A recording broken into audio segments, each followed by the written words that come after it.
జనరల్గా పిల్లలు నాన్న వచ్చాడు, ప్యాకెట్ తెచ్చాడు, కురుకురే ప్యాకెట్ పరిగెట్టుకుంటాడు, నాన్న డ్రర్ రౌండ్ అయ్యి అంటాడు. అయ్యో కొనిపించుకుంటాడు, తెచ్చుకుంటాడు, నాన్న కొన్నాడని పరిగెట్టుకుంటూ వస్తాడు. వీడు తప్పు చేశాడు. ఇప్పుడు వెళ్తాడా, ఎదురు వెళ్తాడా, మంచం కింద దాక్కుంటాడు. అమ్మ నేను ఇక్కడ ఉన్నాను చెప్పకే నాన్నకి. ఏడి వీడు ఎక్కడ అంటాడు. వీడు రాలేదు, ఎదురు రాలేదుగా. నాన్న వచ్చి అంటాడు, ఎక్కడ వీడు, ఏమిటి ఈరోజు రాలేదు అంటాడు. ఇక్కడే ఉన్నాడులేండి అంటది అమ్మ. అదే ప్రశ్న అడుగుతున్నాడు తండ్రి. ఆదాము నువ్వెక్కడున్నావు అని అంటే నేను ఎక్కడ పెట్టాను, నువ్వు ఎక్కడికి వెళ్ళిపోయావు, ఎక్కడున్నావు తెలియదు తండ్రికి. నిన్ను ఈ సృష్టి మీద అధికారం ఇస్తే నువ్వు సృష్టి వెనకాతలకు వెళ్ళి దాక్కుంటున్నావు, చెట్టు చాటుకు వెళ్ళి దాక్కుంటున్నావు. అంటే 2వ అధ్యాయంలో 21 ఆదికాండంలో ఆ భాగాల్లో చక్కటి పాట పాడుతున్నాడు. హవ్వను చూసి నా ఎముకల్లో ఏకముక, నా మాంసంలో ఒక మాంసము, అబ్బా నన్ను తీయబడ్డావు, నువ్వు నారివి అంటాడు కదండి. పెళ్ళైన కొత్తలో భార్యాభర్తలు ఎంత అన్యాయంగా ఉంటారో కదండి. సంవత్సరం అయినాక ఫోన్ చేస్తే ఎత్తరు కదండి. ఇంకో సంవత్సరం అయినాక ఫోన్ చేస్తే ఇంటికి వచ్చి తిడతారు, ఎందుకు అన్నిసార్లు చేస్తావు. ఇంకో సంవత్సరం అయినాక అలాగే చేస్తూ ఉంటారు, నేను పర్లేదు పక్కన పెట్టింది అంటారు కదండి. శివుని గారు చెప్తా ఉంటారు, మా నాన్నగారు స్నేహితులు వైజాగ్లో ఉంటారు. ఏమంటారంట, పెళ్ళైన కొత్తలో డ్రాపింగ్ చేస్తారంట, సంవత్సరాలు కలిగి కూడా డంపింగ్ చేస్తారంట, తీసుకెళ్ళి పడేస్తారంట కదండి.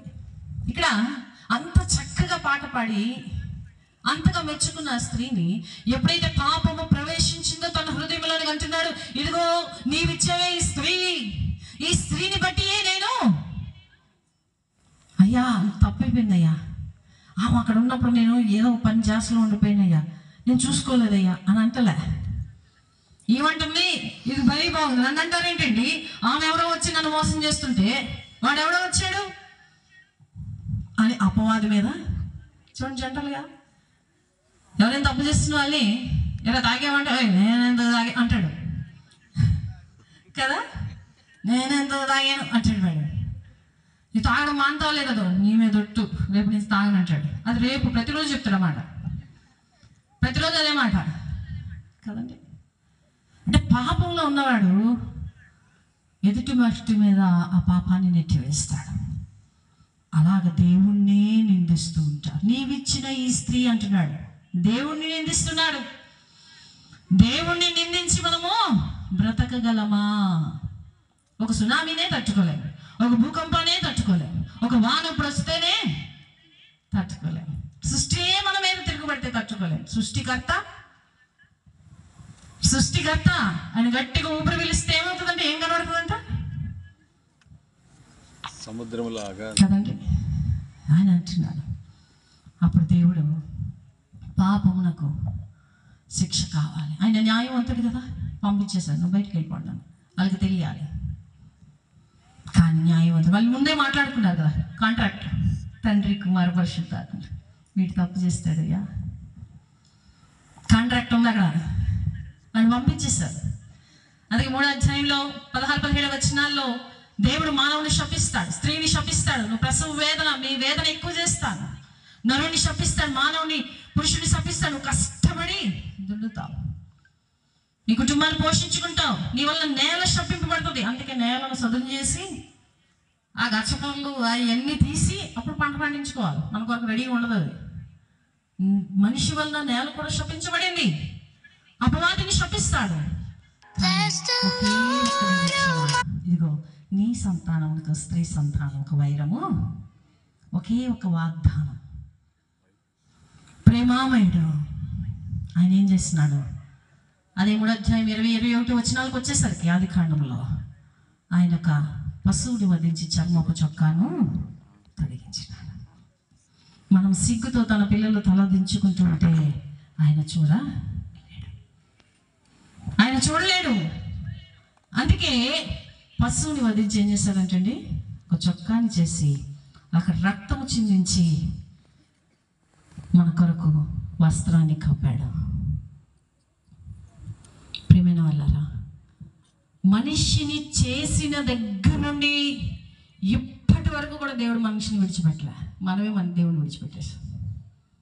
దేవుడు ఏంటంటే నాకు ఎంత అన్యాయం చేశాడు, దేవుడు చూడండి నాకు ఎంత ఇది చేశాడు. ఏం దేవుడండి? ఇలా చాలాసార్లు మనం దేవుడిని నిందిస్తూ ఉంటాం. లేదు, మనిషిని చేసిన దగ్గర నుండి కూడా ఆ వాగ్దానం ఇచ్చాడు ఆయన, ఇదిగో నీ సంతానములకు స్త్రీ సంతానములకు వైరము. అప్పటి నుండి పంపిస్తూనే ఉన్నాడు.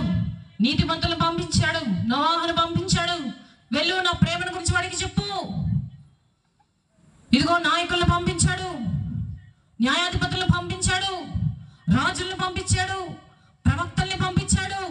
వెళ్ళండి చెప్పండి, నేను వాడిని ప్రేమిస్తున్నాను చెప్పండి, నా తోటి తిరగమని చెప్పండి, నా ఆజ్ఞల్ని గైకొనమని చెప్పండి, నా కట్టల్ని గైకొనమని చెప్పండి అంటున్నారు. ప్రవక్తల్ని చంపుతున్నారు, వింటున్నారు, విన్నట్టు ఉంటున్నారు. ఇలా కాదు. కాలము సంపూర్ణమైంది, కాలము సంపూర్ణమైంది.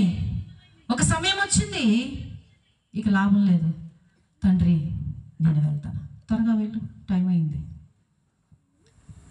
త్వరగా వెళ్ళు, టైం అయింది. ఇక నేను తట్టుకోలేను, ఈ మానవులుగా నశించిపోవటం నేను చూడలేను, నా స్వరూపం వాళ్ళు, నా బిడ్డల వాళ్ళు అని క్రీస్తుని భూలోకానికి పంపించినాడు. హల్లెలూయా, హల్లెలూయా. ఆయనే యేసు ప్రభు. హల్లెలూయా, హల్లెలూయా. నీ కోసం కరోనాలో ఎవరు వచ్చారో లేదో కానీ నా కోసం యేసయ్య వచ్చాడు. హల్లెలూయా. నా కోసం 2000 సంవత్సరం క్రితం యేసయ్య నా కోసం వచ్చి ఉన్నాడు. ఆయన ఎల్లప్పుడూ నాతోనే ఉంటాడు. పాత నిబంధన గ్రంథంలో ప్రవక్తలను పంపించి నాకు ఆయన ఆజ్ఞలను, ఆయన కట్టడలను చూపిస్తూ వచ్చాడు. నువ్వు ముందు నడిస్తే మేము వెనక నడుస్తాం అంటూ ఉన్నారు. ఆయన మనతో ఉన్నాడు. సువార్తలకు వచ్చేసరికి యేసు ప్రభు చిన్నగా ఆయన మన మధ్యలోనే ఉన్నాడు, మనతోనే ఉన్నాడు, మన మధ్యలో సంచరిస్తూ ఉన్నాడు. మానవుడిని దేవుడు విడిచిపెట్టలేదు, సంచరిస్తూ ఉన్నాడు. God is with us. Old Testament. God is among us. Gospels. అయితే 33.5 సంవత్సరాలు ఆయన భూమి మీద పరిశుద్ధమైన జీవితం జీవించి మరణించి ఇదిగో 3వ రోజు నీ కొరకు నా కొరకు తిరిగి లేచినాడు. హల్లెలూయా, హల్లెలూయా, హల్లెలూయా, హల్లెలూయా. ఆయన చనిపోయి మరణాన్ని జయించినాడు. పాపంలోకి జీతం మరణం. ఎవరు చనిపోతారండి నా కోసం? మా అమ్మ అంటే నాకు చాలా ఇష్టం. చనిపోద్దా నా కోసం?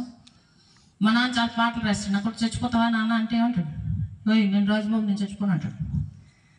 నీకోసం పాట రాయమని రాస్తాను కానీ నేను చావనంటాడు. ఆయన చనిపోతే విలువ ఉంటుందా? నన్ను రక్షించగలుగుతాడా? 3వ రోజు లెగిస్తాడు ఆయన? లేవరు. ఈ లోకపు ప్రేమ 3 రకాల ప్రేమ ఉంటాయి. నువ్వు నన్ను ప్రేమిస్తే నేను ప్రేమిస్తా అంటాడు. అదొక ప్రేమ, పరస్పర ప్రేమ. వన్ సైడ్ ప్రేమ ఉంటుంది. వన్ సైడ్ ప్రేమ అంటే ఏంటి? నువ్వు ప్రేమించకపోయినా నువ్వంటే ఇష్టమే నాకు, నువ్వంటే ఇష్టమే నాకు, నువ్వు నన్ను ఇష్టపడిపోతే నీకు ఎక్కువ సత్తా అంటాడు. అది వన్ సైడ్ ప్రేమ. ఇంకొక ప్రేమ ఉంది, పరిశుద్ధమైన ప్రేమ. అది అగాపె ప్రేమ. నువ్వు ప్రేమించినా ప్రేమించకపోయినా నిన్ను ప్రేమిస్తూనే ఉంటాడు ఆయన. హల్లెలూయా, హల్లెలూయా. గట్టిగా చప్పట్లు కొడదాం, గట్టిగా చప్పట్లు కొడదాం. ఈ అగాపె ప్రేమే క్రీస్తు ప్రేమ. అక్కడ అంటే ఉన్నాడు, ధర పాపమును మోయ బలవంతుడే కానరాడే, ఇలా నీతిమంతుడు ఒక్కడును లేనే లేడే, నరరూపిన యేసు బలియాగమే, లోక కళ్యాణమే, పునరుద్ధానమే, నిత్య జీవమే, పరలోక సాధనం, ఇలలో నవజీవన సారమే. మనకు భూమి మీద ఏం చేస్తున్నాం తెలుసా? పరలోకం కోసం సాధన చేస్తూ ఉన్నాం. హల్లెలూయా. ఈ పాపంలో మోసే నరుడు ఒక్కడో కానరాడే, ఇలా నీతిమంతుడు ఒక్కడునో లేడే కదండి. ఏ రక్తమైనా ఎక్కించుకో, నువ్వు అమెరికా వెళ్ళి రక్తం మార్చుకో, అబద్ధమే ఆడతాం. అబద్ధాలకు ఒక క్లాస్ ఇప్పుడు అంటే పంపిస్తాం బడికి. మంచి కాన్వెంట్లో వేస్తాం మన పిల్లల్ని. అబద్ధాల క్లాస్ ఉంటుందా పిల్లలు మీకు? బూతుల క్లాస్ ఉంటుందా? ఎలా కొట్టుకోవాలో క్లాస్ ఉంటుందా? ఉండదు. దొంగతనం క్లాస్ ఉంటుందా? మరి ఎందుకు వస్తున్నాయి మన పిల్లలకి ఇవన్నీ? దేవుని ఆజ్ఞను మీరట ద్వారా ఒక్క మనిషి అవిధేయత వలన సర్వ మనుషులు మానవాళికి ఆ యొక్క పాపానికి గురైనాడు. మొదటి ఆదాము, మొదటి మనుష్యుడు పాపము చేయటం ద్వారా సర్వ మానవాళికి ఆ పాపము సంక్రమించింది. అయితే ఇంకొక ఆదాము ఉన్నాడు, దేవుని పోలిక నరుని స్వరూపం ధరించుకొని ఇదిగో తండ్రి ఆజ్ఞను ఇచ్చిన ప్రకారముగా నడుచుకోవడానికి భూమి మీదకి వచ్చాడు. ఆయనే యేసు ప్రభు. ఆయనే యేసు ప్రభు. ఈ మానవుడు, ఈ కడపటి మానవుడు, ఈ రెండవ ఆదాము తండ్రి ఏమి చెబితే అది చేయడానికి ఇష్టపడ్డాడు. లోకాసువార్త 11:27 తీనవసరం లేదు. అక్కడ ఒక గొప్ప అద్భుత కార్యం చేస్తాడు.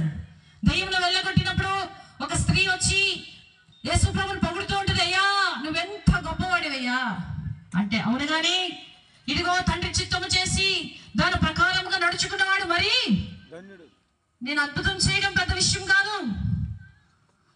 తండ్రి కొన్ని ఆజ్ఞలు ఇచ్చాడు, అవి నెరవేర్చడానికి నేను ఈ భూలోకానికి వచ్చాను. పాపానికి శిక్ష అనుభవించడానికి నేను ఈ లోకానికి వచ్చాను. చేత్తో చేసిన పాపములు